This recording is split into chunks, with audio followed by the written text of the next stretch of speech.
Welcome to Daily Devotional. Today's message is titled, God's Steadfast Love. Conclusion. But I don't feel God's love. Feelings are not reliable. They vary with the weather, a good night's sleep, or what's happening in our lives. Feelings follow thinking. What we fill our minds with will determine our feelings. That's why it's so important to dwell on God's Word.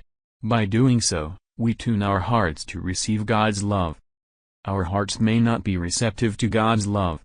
We're like a pebble in a bubbling stream unable to absorb the water. We need to tune our hearts to receive God's love.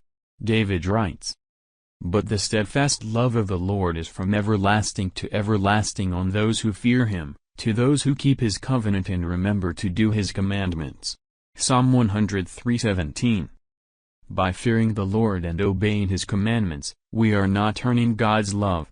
We are tuning our hearts to be receptive to God's love. We are turning them Godward so He can make His love real to us. Dear God, thank you that you love me always. I want to tune my heart to receive your love. If you're blessed by this video, please subscribe to this channel, like and share, press the notification button for more.